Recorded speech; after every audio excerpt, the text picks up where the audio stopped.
সুপ্রিয় বন্ধুরা, জয়ানন্দিনী ঢাকা বাংলাদেশ থেকে আমন্ত্রণ জানাচ্ছি সাহিত্য ও শিল্প বিষয়ক আলাপচারিতায়। আজকেও আমাদের সাথে অতিথি হয়ে আছেন, আমি বলবো আপাদমস্তক কবি, পেশায় তিনি শিক্ষক, তবে কবিতায় তার ধ্যান এবং জ্ঞান এবং বোধহয় কবিতাই তার স্বপ্ন। আমরা আমন্ত্রণ জানাচ্ছি ফিরোজ শাহকে। কেমন আছো ফিরোজ শাহ? এই তো ভালো আছি। প্রিয় দর্শক, বুঝতেই পারছেন আজ আমাদের আলোচনার মূল বিষয়বস্তু থাকবে কবি, কবিতা, সমসাময়িক কবিতা এবং সাহিত্যের নানা বিষয়। ফিরোজ, তোমাকে আমন্ত্রণ জানাচ্ছি আমাদের আজকের আলাপচারিতায়।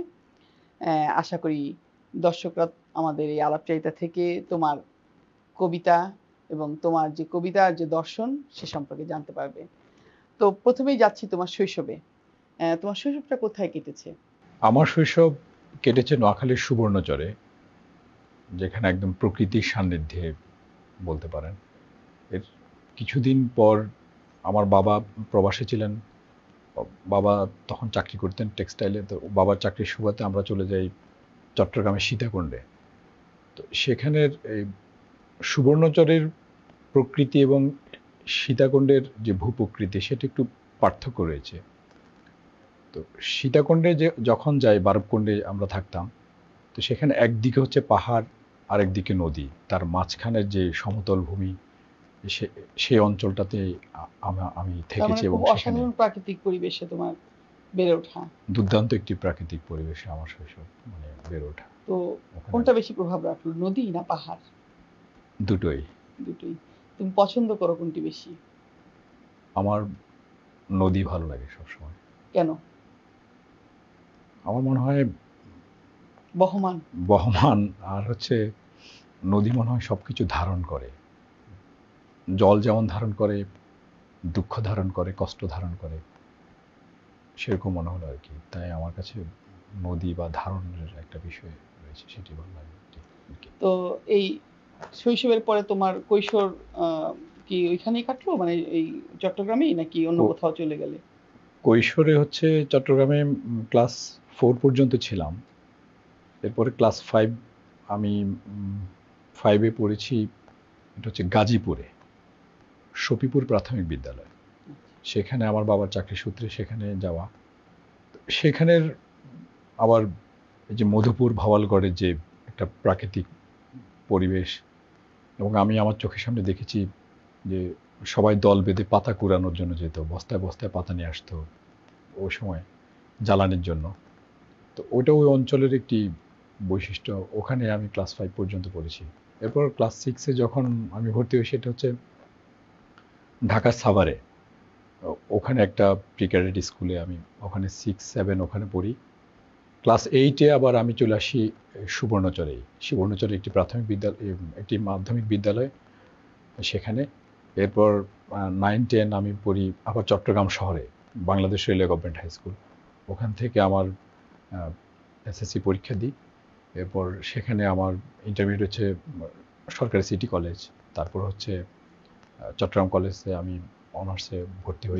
আমরা বুঝতে পারলাম যে তুমি মোটামুটি তোমার বেড়ে ওঠাটা একটা প্রাকৃতিক পরিবেশেই এবং একটা নৈসর্গিক বিভিন্ন জায়গায়, তবে তুমি প্রকৃতির যে সৌন্দর্য বা নৈসর্গিক যে পরিবেশ সেটি তুমি মানে সেটার রস তুমি নিতে পেরেছো।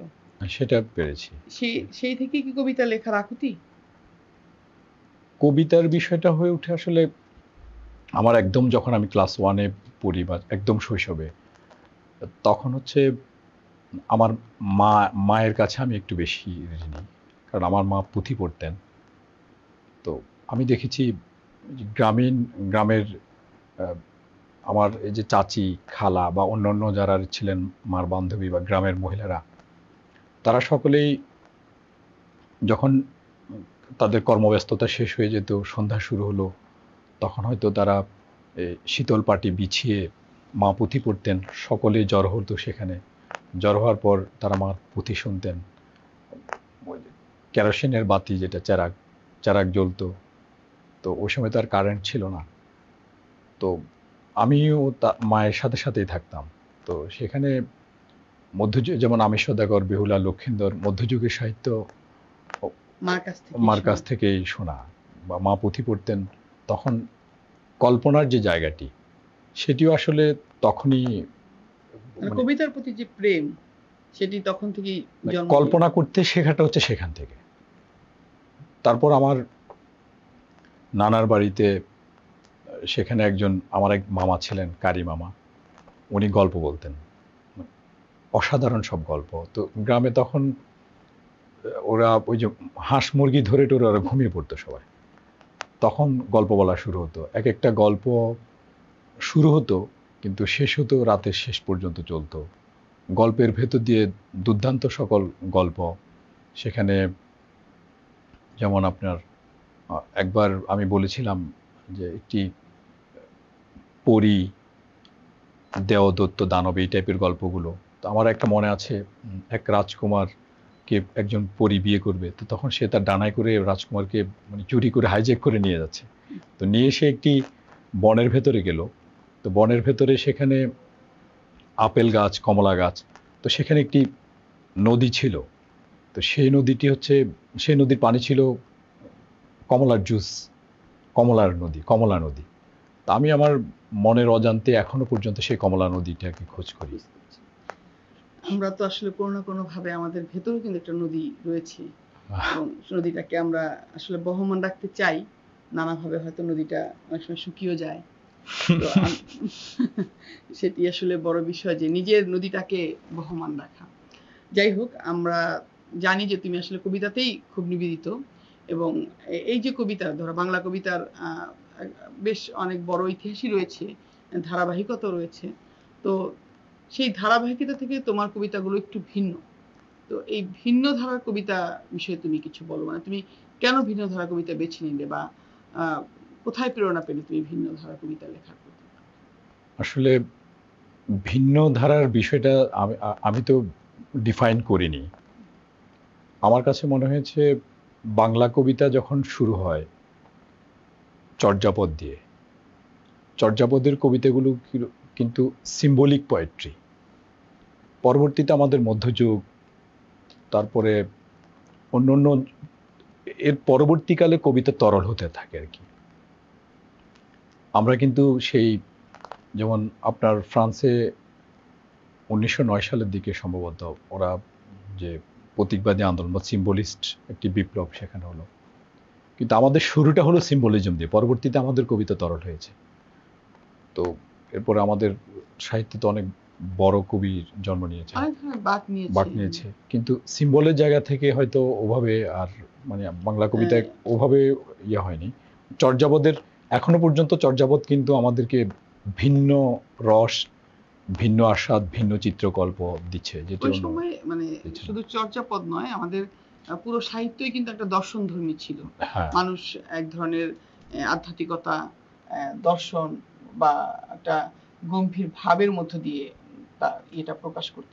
বাঙালির যে জীবন বা যাপনের যে চিত্র, সেখানে আসলে বাঙালির তো এখন আমরা একাডেমিক শিক্ষিত যারা, তাদের চিন্তা একরকম, আর যাদের একদমই পঠন পাঠনে, যে মানুষগুলোর কখনো স্কুলে যায়নি, তাদের যে চিন্তা, তাদের যে দর্শন, তাদের ভেতরে কিন্তু বাউলিপনা রয়েছে। আপনি যেটা বললেন, প্রকৃতি থেকে তাদেরকে নেচারকে পাঠ করার, এটা তো সেটা আমাকে অনেক বেশি আকর্ষণ করে। তো সেখানে আমি সবসময় মানুষ পাঠে আমার দুর্দান্ত ভালো লাগে। আমার ভালো লাগে মানুষ পাঠ করতে, প্রকৃতি পাঠ করতে। ভিন্ন আঙ্গিকের কবিতা তো আমি জানি না, তো আমার হঠাৎ মনে হলো যে আমাদের যে 30-এর কবিতা, তারপরে 70, 60, 50, 90-এর কবিতা বা এরপরে কবিতা, 80-এর কবিতা, তো সেখানে হচ্ছে কবিতায় আমাদের এখানে হয়তো একটি জনযুদ্ধ সংগঠিত হয়েছে 1971 সালে। সেখানে স্লোগান মুখর কিছু কবিতা ছিল, তখন স্লোগান সময়ের দাবি ছিল।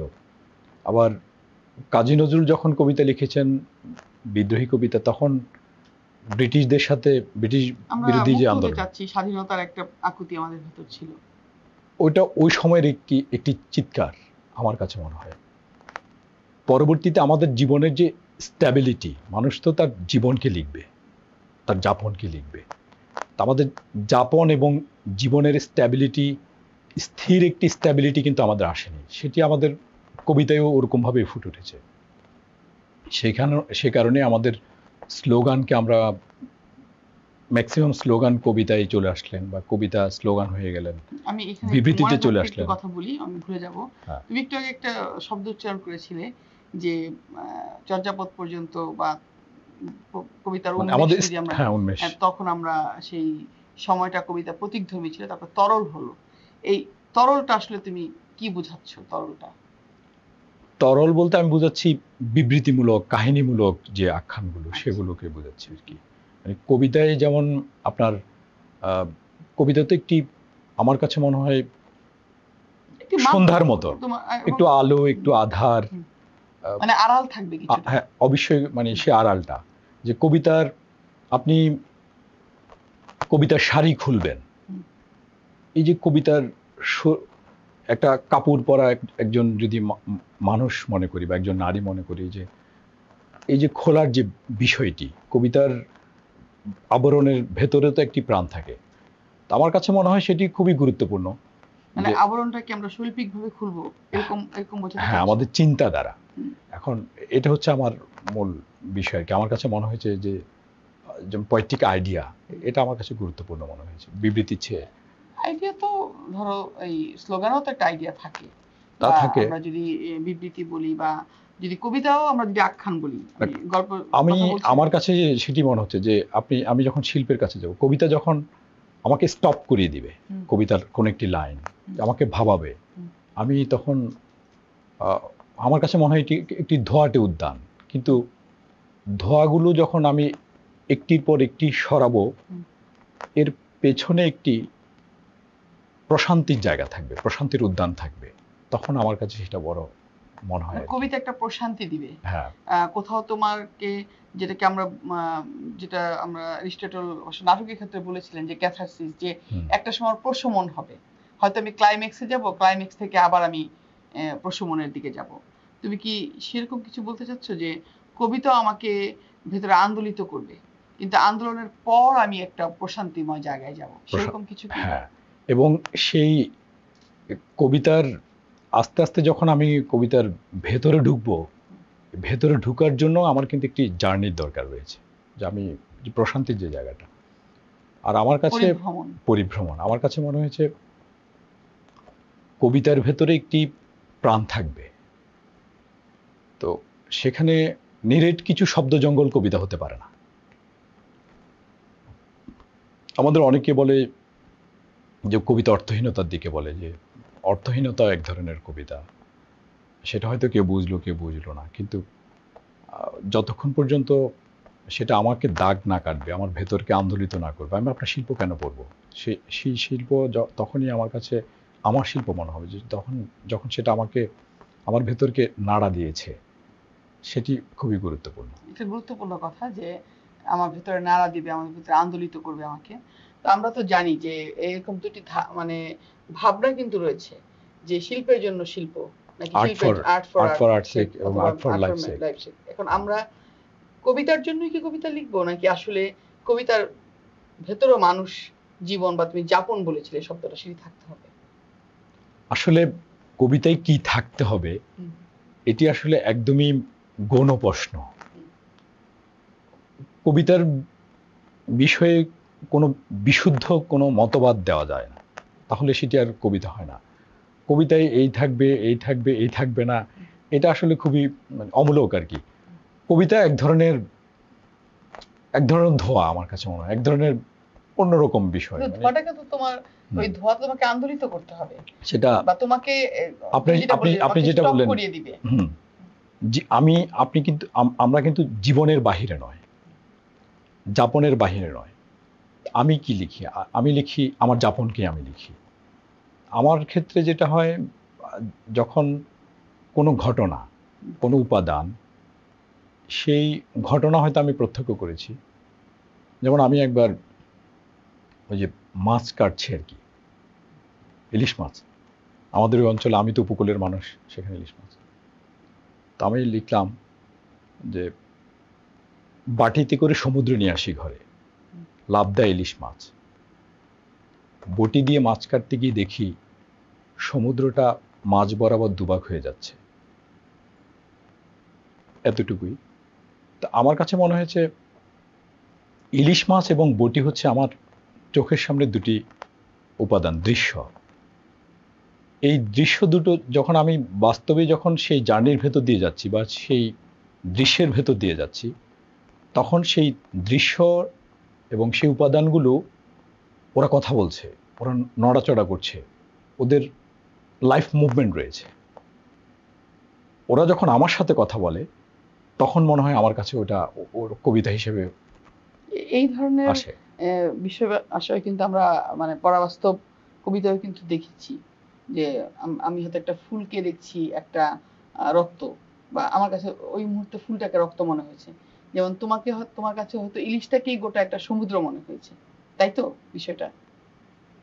মানে এগুলো তো আসলে খুবই অনুভবের বিষয়, ঠিক ওইভাবে মানে কবিতার ব্যাখ্যাও হয়তো করা যাবে না। আমার কাছে মনে হয় আপনি হয়তো কবিতার অর্থ বুঝেন নাই বা কবিতার ভেতরে ঢুকতে পারেন নাই, কিন্তু কবিতার সে মুগ্ধতা, মানে আপনার কবিতাটা পাঠ করার পর আমি মুগ্ধ হয়ে আছি, আমি এখন ওই একটা মুগ্ধতাটা আমার একটা কাছে। ঘোরের মধ্যে আমি, আর আমার কাছে যদি মনে হয় যে সাদামাটা যেটা যে আমি পড়লাম, বুঝে ফেললাম, ওখানে আমার কোনো ইয়ে নাই, তখন সেটা আমার কাছে অত বেশি এইখানে যে একটা ইম্পর্টেন্ট বুঝে ফেলার কথা বলেছো যে, হয় আর কি। কিন্তু যদি এখন একটা অভিযোগও কিন্তু রয়েছে যে হুম। বর্তমানে কবিতা বেশ দুর্বোধ্য হয়ে উঠেছে, এই জায়গাটাকে তুমি কিভাবে অ্যাড্রেস করবে? মানে পাঠকের কাছে কি আমি দুর্বোধ্য কিছু শব্দ গুচ্ছ ছেড়ে দেব ওই আড়ালের জন্য, নাকি আসলে আমার ওইখানেও একটা বদ্ধতার প্রয়োজন রয়েছে? দুর্বোধ্যতার বিষয়টি হচ্ছে ইদানিংকালে, বা এটা আমাদের ইন্ডিয়াতেও কয়েকজন করেছেন, তো কিছু শব্দ জঙ্গল তৈরি করে যদি আমি বলে দিই যে এখানে কিছু একটা আছে, আপনি খুঁজে নেন, অথচ যিনি লিখেছেন তিনি নিজেও মানে তার পাঠ উদ্ধার করতে পারেননি, সেটা আমার কাছে অত বড় শিল্প মনে হয়নি, সেটা আসলে কারো কাছেই মনে হবে না। তখন সেই শিল্পী ওনার কাছে মনে হবে না, তার পাঠকের কাছে মনে হবে না। আড়াল থাকবে, কিন্তু আড়ালের ভেতরে একটি প্রাণ থাকবে, একটি জীবন মানে থাকবে। যেমন আপনি একটা চিত্রকল্প থাকবে, একটা চিত্র, ইমেজ থাকবে। সবকিছুই থাকবে বা কিছুই থাকবে না, কিন্তু আপনার ওটার ভেতরেও আপনার, যেমন আপনি মনে করেন আমরা যে শপিং মলগুলোতে কতগুলো ডামিতে আমরা শাড়ি পরিয়ে রাখি, তো আসলে সেটা কি অত, সে কিন্তু ডামি, সে কথা বলতে পারে না। আমার কাছে ওটা ওই পর্যন্তই। আমার কাছে সেই ডামিটি বা সেই শিল্পটি কথা বলবে, তার মুভমেন্ট থাকবে, তার নড়াচড়া থাকবে, এটা আর কি, তার একটা প্রাণ থাকবে, প্রাণ থাকবে। যাই হোক, তুমি একটু দর্শক নিয়ে কথা বলছিলে, তো যদিও আমি তোমাকে দর্শককে ফেলে মানে ভাবতে চাচ্ছি না, তারপরে তুমি আসলে কোন দশক থেকে শুরু করেছো, বা কোন দশকের কবি হিসেবে তুমি চিহ্নিত? দর্শক যদি কবিতার আপনার ওই লেখার সূচনাকাল বলেন, তাহলে আমি আসলে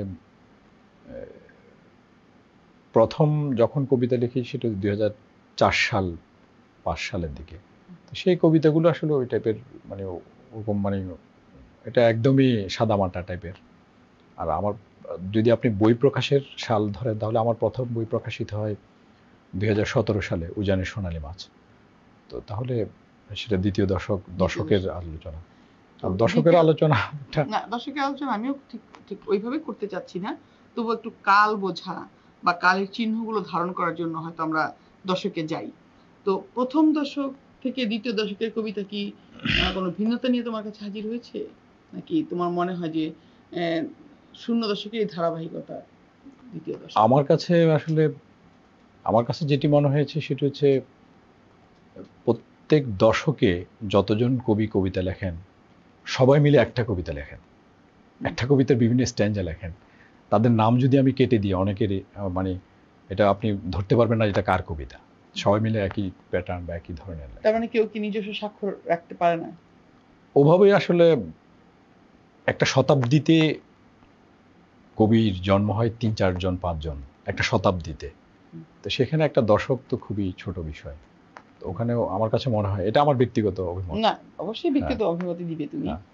আমার কাছে মনে হয় না যে দশক দিয়ে কবিতা বিবেচনা করা, কারণ আমি যখন বলি দশক হয়তো একটি কবিতার কলা কৌশল ইন্ডিকেট করে, তার শরীর ইন্ডিকেট করে, প্রাণকে ইন্ডিকেট করে না। জন ডানের কবিতা যখন আপনি এখনো পর্যন্ত মেটাফিজিক্যাল পোয়েট্রি পড়লে আপনার আমরা মনে হবে কিছুদিন যে আলোচনা করছিলাম তোমার সাথে যে গানের আপনার ব্যাপারে। মনে হবে যে না, সেটার ভেতরে একটি মানে ওইটা হচ্ছে আইডিয়া। এই যে তার যে আইডিয়াগুলো, মেটাফিজিক্যাল আইডিয়া আসলে কখনো আইডিয়া পুরনো হয় না, কিন্তু কলা কৌশল বা যেমন উপস্থাপনটা আপনার, যেমন আজকে যে শাড়িটি পরেছেন সেটি কিন্তু কিছুদিন পরার পর ফেড হয়ে যাবে, পুরনো হয়ে যাবে, ভাষাটা পুরনো হয়ে যাবে। যেমন মাইকেলের ভাষায় এখন আমার কিন্তু আমি মাইকেলের কবিতা কিন্তু আমি এখন আমার আনন্দের জন্য বা আমার মন ভালো করার জন্য মাইকেলের কাছে যাব না, কারণ তার ওই ভাষা এখন আর নেই, কারণ আমার ভাষা তো পরিবর্তন হয়ে গেল। তো সেই ভাষা অলরেডি চলে গেল, নতুন ভাষা আসছে। এখন যারা কবিতা লিখছেন তো তাদের এই ভাষার কারণে হয়তো 50 বছর পর সেই কবিতাগুলো পূরণ হয়ে যাবে। আজকে যেটি নতুন, আসলে সবাই মাইকেল থেকে শুরু করে, রবীন্দ্রনাথ থেকে শুরু করে, জীবন দাস থেকে শুরু করে সকলেই তার সময়ের আধুনিক, কিন্তু সময়কালটা যখন চলে যায় তখন কিন্তু সেটা পূর্ণ হয়ে যায়। যাই ওই কবিতাগুলোর কাছে এখনো যাই আমরা অতভাবে ভালো লাগা থেকে, কিন্তু যাই। হয়তো আমি ওইভাবে লিখবো না, কিন্তু বেশ কিছু লাইন তো আমাকে এখনো আন্দোলিত করে বা প্রণোদিত করে। হ্যাঁ, আমরা যাই, তবে সকলের কাছে যায় না। না, সকলে তো কবি নয়। হ্যাঁ, সকলের কাছে যায় না। তো সেখানে আসলে কবিতার একটি কল্পনার একটি বড় অংশ থাকতে হয় সেখানে, যে তার এবং কল্পনার প্যারামিটার কিন্তু এক এক মানুষের এক এক রকম। প্রত্যেক মানুষের কল্পনা প্রতিভা কিন্তু একরকম নয়। তো তার আর সেই কল্পনা প্রতিভা কিন্তু আপনি এই যে পঠন পাঠন করে বা কলা কৌশল জেনে, কবিতার বিষয় আশয় সবকিছু জেনে আপনি কবিতা লিখতে পারবেন না। কবিতার ভেতরের বিষয়, যেটা কিডস বলেছিল যে গাছে পাতা আসার মতো একটি বিষয়। গাছে যেমন স্বতঃস্ফূর্তভাবে পাতা আসে, কবিতাও এক ধরনের ভেতর থেকে স্বতঃস্ফূর্তভাবে উচ্চারিত হয়। বা ওয়ার্ডসওয়ার্থ বলেছিল যে স্পন্টানিয়াস ওভারফ্লো ইমোশন। সেটাও হতে পারে, মানে কোনো মতবাদী। তো অবশ্যই তোমাকে অবশ্যই পড়াশোনার মধ্যে দিয়ে যেতে হবেই, অনুশীলন তো থাকবেই। একজন আধুনিক মানুষ এর বৈশিষ্ট্য হচ্ছে তিনি তথ্য জানবেন, ইনফরমেশন জানবেন। তো সেই ইনফরমেশনের ক্ষেত্রে তার বিভিন্ন ধরনের পৃথিবীর কোথায় কোন ধরনের কবিতা লেখা হচ্ছে সেই উপাত্ত বা ইনফরমেশনগুলো তিনি নেবেন, কিন্তু তিনি কবিতা লিখবেন সর্বশেষে তার মতো করে, তার আইডিয়া থেকে, তার নিজের মতো করে, কল্পনার প্যারামিটার বা কল্পনা শক্তি থেকে। এটি আর কি। এখানে একটা চমৎকার কথা আবার উঠে এসেছে। তুমি বললেই মাত্র যে পৃথিবীর কোথায় কবিতা কেমন বাঁক নিচ্ছে বা কবিতা কতটা বদলে যাচ্ছে সেটা একজন কবি জানা থাকতে হবে। আর তুমি নিজেও জানা থাকতে হবে, আসলে এটাও ইম্পর্টেন্ট নয়। মানে একজন আধুনিক মানুষ হলে যদি সে ওটা মনে করে যে তা জানলো, আর যদি সে নাও জানে, আপনি দেখেন আমাদের লালন কিন্তু আমাদের এই ভূমির খুবই তার চিন্তার জায়গা থেকে একজন মৌলিক মানুষ, মৌলিক মানুষ। কিন্তু ওনার ওই সমসাময়িক সময়ে কিন্তু ওনার এই যে বই পড়া বা ওনার এই বিষয়গুলো কিন্তু বা জানার কিন্তু অতটা ইয়ে ছিল না, কিন্তু তার যাপন, আপনি যে যাপনটা করছেন তার ভেতরে অনেক ফিলোসফিক্যাল থট আছে, সেখানে বিভিন্ন চিন্তা আছে। সেখানে এই বিষয়গুলো যদি একজন কবি ধরতে পারে, যে তার যাপনের ভেতর থেকে যে চিন্তা আসলো, নতুন চিন্তা, একদম নিউ আইডিয়া, যেটা পুরো পৃথিবীতে আর কেউ কখনো চিন্তা করেনি। একটা খুবই গভীর একটা মানে গভীরভাবে কবিতা ওইটার আমার কাছে ওইটাই কবিতা মনে হয়, যে চিন্তাটা যে কবি করলেন সেটি পৃথিবীর আর কেউ কখনো সেই চিন্তাটা তিনি করেন নাই। তিনি একদম নতুন একটি চিন্তা নিয়ে আসলেন, নতুন একটি ভাবনা তার কাছে ধরা দিল। আমার কাছে ওরকম মনে হয়। এখানে আমি আসলে একটু তুমি তোমার মতো করে বলেছ, আমাদের দর্শকও বুঝে নিচ্ছে, কিন্তু একটি কথা কিন্তু আবার রয়েছে যে আমাদের যত ধরনের ভাবনা আছে, যত ধরনের ভাব আছে, এগুলি সবই রয়ে গেছে, কোনোটাই মৌলিক না, এরকমও কিন্তু একটি কথা আছে। আমি শুধুমাত্র একটু আগে তুমি যেটা বলেছিলে যে আমি রং দেই বা আমি হয়তো সেটা কুড়িয়ে নিয়ে নতুন ভাবে সাজাই, কিন্তু আসলে চিন্তার মৌলিকত্ব আসলে ওটা তো অবশ্যই রয়েছে, কিন্তু সবই ইতিমধ্যে ঘটে গেছে, সব ঘটে গেছে, সব ভাবনাই রয়ে গেছে, আমি শুধু কুড়িয়ে নিয়ে আমার মতো করে প্রডিউস করি। সেটাও হতে পারে, দুই ধরনেরই হতে পারে। আসলে জায়গাটা খুবই কঠিন, মানে একেবারে অনুভবের একটা জায়গা। আমার কাছে মনে হয় কি, কিছুদিন আগে আমার কাছে মনে হলো অনেকদিন পর কবিতা তখন মানে লিখতে পারছি না, হয়তো ওভাবে চিন্তা আসছে না, ঘটনা ওরকম কোনো ঘটনা চোখের সামনে দিয়ে সেই ঘটনা কথা বলছে না আমার সাথে, তখন আমার কাছে মনে হচ্ছে পৃথিবীতে সবচেয়ে দুর্বোধ্য কাজ হচ্ছে কবিতা। মানে খুব টাফ একটি কাজ, যে কবিতা লেখা সহজ নয় আমার কাছে তখন ভেতরে মনে হয়। সৃষ্টি হতে হবে ঝর্ণার মতো একটা এটাই। কলকল। যে আমি একটা কবিতা পড়লাম, পড়ে তার থেকে একটি ভাবনা পেলাম, সেই ভাবনাকে একটু ঘুরিয়ে পিছিয়ে দিয়ে আরেকটি কবিতা ডিকনস্ট্রাকশন করলাম, সেটা আমার কাছে একদম গৌণ মনে হয় আর কি। হ্যাঁ, সেই একটা বিষয়টা এই বিষয়টা আমি important ভুলে মনে হয়। যাবো, একটু আগে তোমাকে আমি বলতে চেয়েছিলাম। যেমন আমি একটি কবিতা, যে তুমি প্রশান্তির জায়গা বলেছো, একটু আগে বলেছো যে একটা মৌলিক চিন্তার কথা বলেছো, যে কবি একমাত্র সেই চিন্তাটি করেছে, হয়তো পৃথিবীর আর কেউ করেনি। এরকম একটি মৌলিক জায়গা, এরকম একটি আমি বলবো একেবারেই একটি কোর জায়গা। কিন্তু এই যে স্লোগান ধর্মীতার কথা তুমি বলেছো, যে আমাদের কবিতায় স্লোগান বা বিভিন্নভাবে ওই সময়ের দাবি ছিল।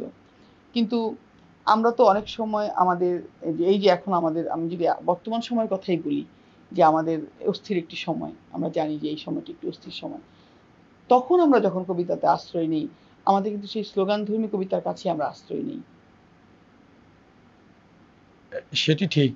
আপনি দেখেন, বা আমার মনের যে আন্দোলনটা, সেটা কিন্তু আমরা ওই ধরনের কোনো একটা স্লোগান দিয়েই কিন্তু প্রকাশ করি, মানে স্লোগানধর্মী কবিতা থেকেই কিন্তু আমি উদ্দীপ্ত হই। না, এখানে অনেকে হয়তো সেই ঘটনা দ্বারা প্রভাবিত হন, হুম, আবার অনেকে ঘটনার কাছে যেতে চান না, নির্জীব থাকেন। হুম, তো সেটাও কিন্তু আছে, যে অনেকে ওই যেমন আমার তো এই যে যেই ঘটনাটি ঘটলো আমাদের চোখের সামনে, কয়েকদিন নিউজ পোর্টাল বা ফেসবুকে এই বিষয়গুলো দেখতে দেখতে পরে দেখলাম যে সে আমি অসুস্থ হয়ে যাচ্ছি, তখন আমি এগুলো সবগুলো থেকে বাদ দিয়ে একদম আমার কাজ করা শুরু করলাম। তখন কিন্তু আমি কোনো নিউজ দেখছি না, কোনো ঘটনাই দেখছি না, আমি আমার মতো করে আছি বা পড়ছি বা চিন্তা করছি, লিখছি, নিজের মতো করে থাকা, সেটাও আছেন কিন্তু সেই হ্যাঁ, বিষয়টাও সেটা থাকে। তুমি থাকতে পারছো, কিন্তু কবিরও তো একটা দায় আছে সমাজ বদলানো, বা সমাজের যে ফ্লো, বা সমাজের যে সংস্কার, সেখানে সেই জায়গাটাকে সে কিভাবে তুমি অ্যাড্রেস করবে? কবি আসলে তার আনন্দের থেকেই কবিতা লেখেন, কবির যে দায় আছে সেটা আমি মনে করি না, মনে করো। বা আমি মনে করি না যে কবি দায়বদ্ধ সমাজের প্রতি। কবির যখন মনে হবে যে সমাজের কোনো অসঙ্গতি তার চোখের সামনে আসবে, বা তিনি যখন প্রত্যক্ষ করবেন যে এ মনে হয় এখানে তার প্রতিবাদ করা উচিত, তখন তিনি প্রতিবাদ করছেন। আবার সবগুলোই তো জীবন, প্রতিবাদী জীবনও জীবন, আর আবার প্রতিবাদহীন জীবন যেটা মানে শান্তিপ্রিয় জীবনের সেটাও জীবন, যে যেভাবে সবগুলো থাকে। জীবনকে আমাদের রক্ষা করতে হবে। আমরা আশা করি কবিতা হয়তোবা আমাদের যে ক্ষত বিক্ষত যে হৃদয়, সেখানে যে প্রলেপ দেবার, সেই প্রলেপটি দেবে। তা দিতে পারে। আচ্ছা, কবিতা আমি পড়ে যদি আপনি তোমার আমাদের সময় প্রায় শেষের দিকে, আমি তোমাকে আরেকটা প্রশ্ন করছি। তুমি যেহেতু শিক্ষক, আমরা ছোটবেলায় মানে বিভিন্নভাবে কিন্তু আমরা আমাদের পাঠ্যক্রমেইটাই মানে এ ধরনের ছিল, যে আমরা কিন্তু কিছু ওই সময়ের বা আমরা ক্লাসিক বা তার আগের কিছু ভালো ভালো সাহিত্যকর্মের সাথে পরিচিত হয়ে যেতাম। কিন্তু এই সময়ে আমরা এসে দেখতে পাচ্ছি যে আমাদের পাঠ্যক্রমটি ঠিক ওইভাবে বোধহয় সাজানো নেই। তোমার কি মনে হয়? আমার কাছে আসলে মনে হয়, এখানে আমি একটু বলি, মোটা দাগে আমরা যে কবিতাগুলো পাঠ্যপুস্তকে, যে কবিতাগুলো বহুল পঠিত, নতুন যে কবিতা আছে বা কন্টেম্পোরারি লিটারেচার যেটি সমসাময়িক সাহিত্য, সেটা কিন্তু পাঠ্যক্রমে বা নতুন করে সিলেবাসটা সাজাতে হবে, হুম, সেটা আসলে আমাদের ব্যবস্থার মধ্যে নেই। আর আমরা এমন একটি ব্যবস্থার মধ্যে, শিক্ষা ব্যবস্থার মধ্যে দিয়ে আমরা যাচ্ছি, সেখানে কিন্তু আমাদের অধ্যাপক বলেন বা শিক্ষক যারা, তারা জ্ঞান সৃজনের যে জায়গাটি, মানে ইনোভেশন বা হ্যাঁ, ইনোভেটিভ যে জায়গাটি। মানে জ্ঞান সৃজন করবেন, নতুন জ্ঞান বা নতুন চিন্তা তারা প্রডিউস করবেন, সেটার ভেতর দিয়ে কিন্তু তারা নেই। মানে গদ বাঁধা না, একটা। তারা আছে চর্চার ভেতর দিয়ে, জ্ঞান চর্চা। মনে করেন তারা লাকা কি বলল, দেরিদ্দা কি বলল, তারপর জন কিটস বলল, শেক্সপিয়র কি বলল, কিন্তু তারা কখনো ওই শিশুকে বা ওই শিক্ষার্থীকে নিজের মতো করে যে চিন্তা করবে, সে যে তুমি একটি চিন্তা করো, সেই জায়গাটিতে কিন্তু তারা নেই। তো সেখানে আমি একটা ক্লাসে, আমি যখন ক্লাস নিই, তো আমার একটা ক্লাস থাকে স্বপ্ন ক্লাস। তা আমি শিক্ষার্থীদেরকে বলি যে তোমরা চোখ বন্ধ করে 2 মিনিট বা 3 মিনিট একটু ভাবো বা চিন্তা করো কল্পনা করো, তারা ছোট ছোট বাচ্চা, তারা সকলে চিন্তা করে, পরে বলে, তারা এক একজন এক এক ধরনের তারা স্বপ্ন দেখে, সেই স্বপ্নগুলো তো আবার ব্যাখ্যা করে, এক্সপ্লেন করে। একজন বলছে যে সে একটি নৌকার উপরে বসে আছে, নৌকা যাচ্ছে, যেতে যেতে হঠাৎ করে নৌকাটি ডুবে সে নৌকা নিয়ে সমুদ্রের নিচে চলে গেল, যাওয়ার পর সমুদ্রের ভেতরে সে বাস করছে, তার একটি চিন্তা। আরেকজন বলে যে সে মেঘের ভেতরে ঢুকে যাচ্ছে, বাহ। আরেকজন বলে যে একটা গাছের ভেতরে সে বাস করছে, ওখানে ঘর বানালো তার মানে তাদের পাখিদের মতো। কল্পনাগুলো আসলে অনেক বিস্তৃত।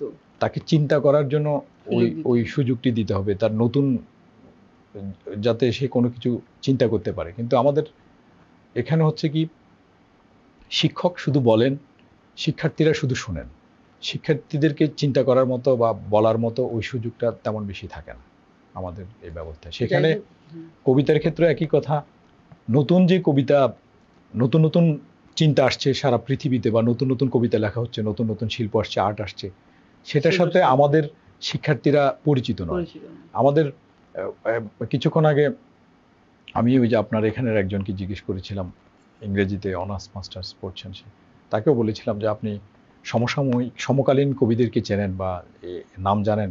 বলছে না।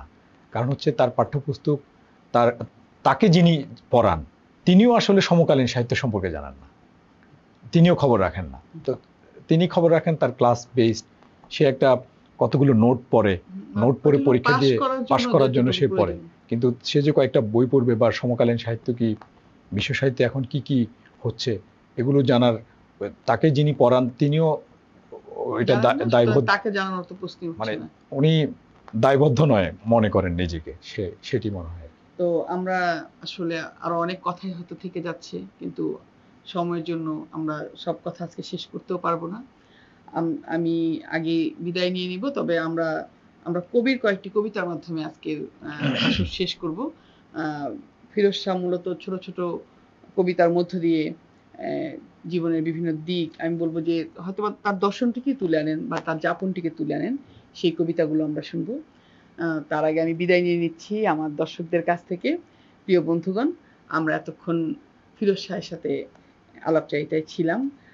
সত্যিকার অর্থে আমার মনে হয়েছে যে ভিন্ন একটি দিক, ভিন্নভাবে যে ভাবনা, ভিন্নভাবে যে যাপন, সেটি নিয়ে বোধহয় আমরা এতক্ষণ ছিলাম, এতক্ষণ আমরা আলাপ করছিলাম। আমাদের জীবনের নানা বিষয়াশয়, আমাদের ক্ষুদ্রাতি ক্ষুদ্র বিষয়গুলো, আমাদের দৃষ্টির বাইরেও যে একটি জগৎ বা দৃষ্টির ভেতরেই যে জগৎ, সেই জগতের যে নানা বাক, নানা বৈচিত্র্য বা নানাভাবে যে অনুভব হয় আমাদের জীবন বা যাপন, সেই বিষয়গুলো নিয়ে আমরা আসলে আলোচনা করছিলাম।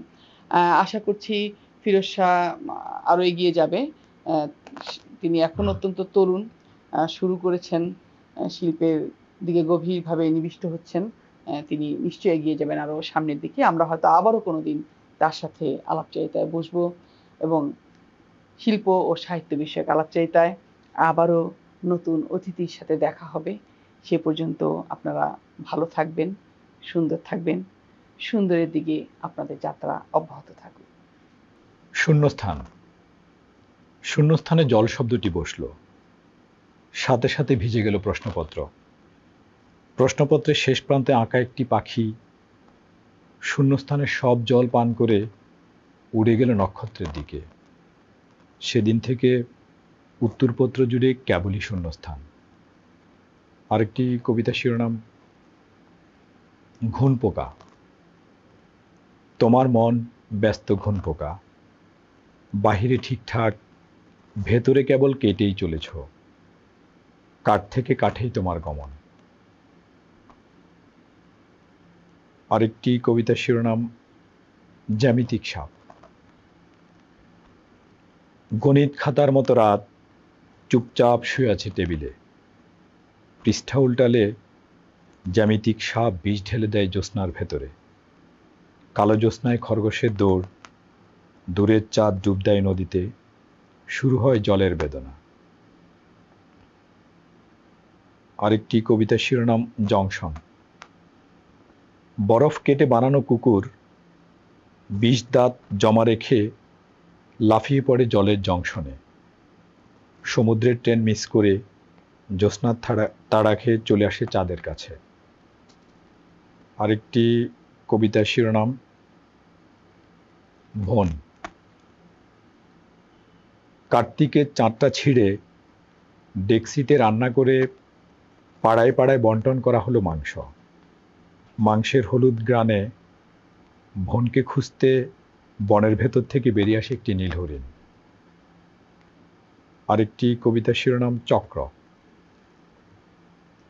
একটি কালো ছাগল ঘাস খেতে খেতে পুরো বিকেলটাই খেয়ে বসে আছে। পাকস্থলিতে সন্ধ্যা নেমে রাত আসে। পরদিন মলদ্বার দিয়ে বের হওয়া উজ্জ্বল ভোরের গ্রানে দুপুরের পেটে ঢুকে যাচ্ছে কালো ছাগল। উত্তরাধিকার। বাবার প্লেটে আলু ভর্তার পাশে আস্ত একটি চাঁদ। জ্যোৎস্না খেতে খেতে বাবা একদিন জোনাকি হয়ে যায়। পোড়ামরিচের অন্ধকারে দৌড়ে আয়ুরেখা অতিক্রম করেছিল মা। পান্তা ভাত আর কাঁচামরিচের পাশে উৎপন্ন শীতকাল আমার উত্তরাধিকার।